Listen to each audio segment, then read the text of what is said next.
Hi there, welcome to BSF Recovery Team. This video we're going to do something a little bit different. Don't worry, we'll get back to the tow truck and the cheap trail Jeep soon. But Abby here has been telling me that with schools closed and kids at home, that there's been a bunch of people that have been doing story time on social media. Which reminded me, quite a while ago, I actually wrote 3 children's stories about a Jeep. Are you going to read the Willie stories, Daddy? Well, I was thinking about trying to do just that. But I don't read out loud real well. And these stories have never been professionally edited, published, or even illustrated. But I thought I'd read one to you now. These are for the kids, so if you have kids around, pause the video and go get them right now. Or if you have grandkids, or if you just mark the video so you can show it to them later. All right, we'll try and start here. Willie, the rescue Jeep. It was a beautiful day in the small town of Clearwater, a town that was named for the Clear Mountain stream that runs between the ranger station and town. The sun was shining. Across the stream at the ranger station, Ranger Joe was washing his rescue Jeep, Willie. Willie was an old war Jeep, converted for mountain rescue work. That morning, a stranger drove into town in a fancy new fire rescue truck. The stranger drove over the bridge that crossed the stream and right up to the ranger station. Willie saw the new truck with all of that fancy equipment for firefighting and rescue work. Willie was envious. The stranger said to Joe, "You sure take good care of that old Jeep." Ranger Joe answered, "I sure do. Willie has worked very hard for us for many years and does a fine job." Willie felt very proud. Ranger Joe and the stranger went off to the office to talk. Later that night, the mayor showed up, and all of the townspeople came to the ranger station for a meeting. The stranger was there too. Willie could hear the stranger talking and telling all of the people how wonderful the new fire rescue truck was.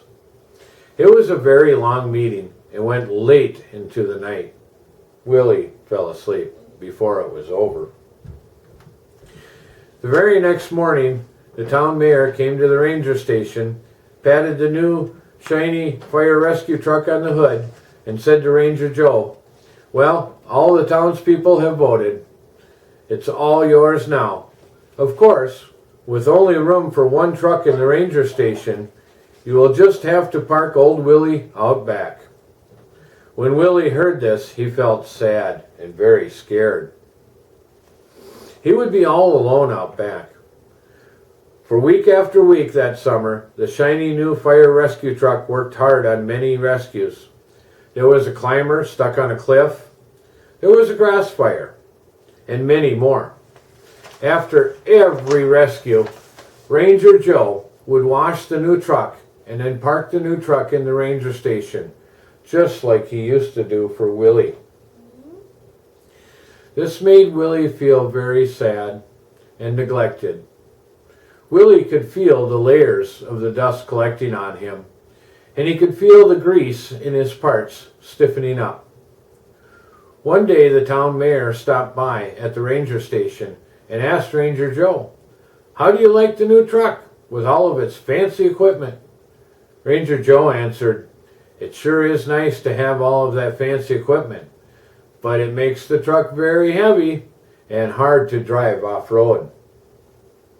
The mayor replied as he walked away, "Remember, the salesman said it's the best truck we could buy."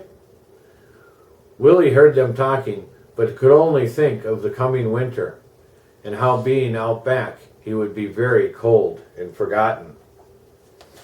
For many more weeks, rescue after rescue, Ranger Joe and the new truck worked very hard.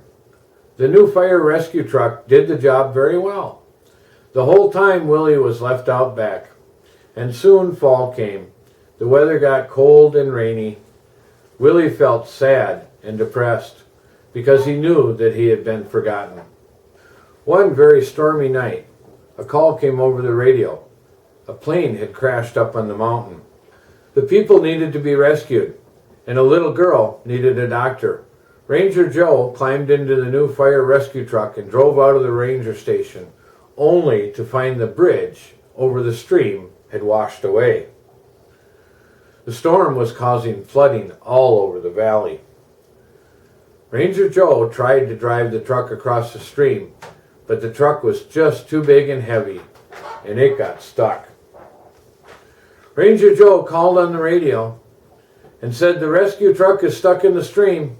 It's just too big and heavy.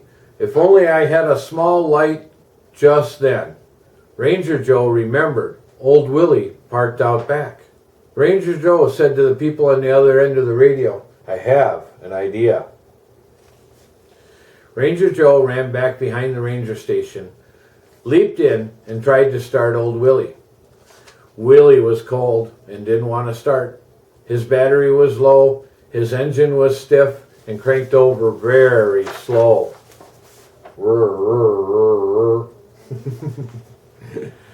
Ranger Joe said, "Please, Willie, please start. We need you." Ranger Joe turned the key one more time. Vroom! Willie's engine started. Ranger Joe and Willie drove down the creek bank, past the stuck fire rescue truck, across the stream, and up onto the road. Willie could feel the stiff grease in his parts. It hurt, but Willie ignored the pain because people needed his help. First, Willie and Ranger Joe turned left and drove into town to pick up the doctor for the little girl. Then they drove back across the creek, past the ranger station, and up the mountain in the pouring rain.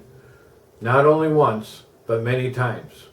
Willie could not carry all of those people in one trip, so all night long, Willie drove up and down the mountain, through the mud and the rocks and the rain. It was very painful for Willie, because he had not been taken care of all summer long. Finally, Willie and Ranger Joe were finished. All of the people were rescued. The doctor saved the little girl. Ranger Joe and Willie returned to the ranger station. Willie was very tired, and every part on Willie just ached. Willie just wanted to go to sleep forever. The next morning, the sun was up and shining. It was a beautiful day. Willie was not happy though. Willie was very, very dirty and still very tired. All of his parts still aching from the night before. But more than anything, Willie was scared, because the only thing he could think about was being parked out back and forgotten again. And that hurt more than anything. Just then, all of the townspeople came to the ranger station, kids and all. They had trucks filled with lumber, bricks, and shingles. Ranger Joe said, "Hey, what's happening?" The mayor stepped up and said, "We are all here to help." Some of the townspeople started to rebuild the bridge. Other townspeople got the fire rescue truck unstuck. The children washed old Willie. And the rest of the townspeople started to build on the ranger station. Soon, they were all done. The mayor walked up to Ranger Joe and said, "Now you have enough room for both the fire rescue truck and Willie inside the ranger station." Ranger Joe smiled and parked both the truck and Willie in the ranger station. Willie was now very happy. Don't forget the pictures. Oh, well, I do have a couple of pictures here. This picture is of red flat-fendered Willie's Jeep that might look kind of like Willie. And then this is a picture of a new fire rescue truck. Okay, it's about time for you to go to bed. Yeah. Thanks for watching BSF Recovery Team. Subscribe to our channel. Keep wheeling. Be safe out there. And maybe we'll see you in the woods.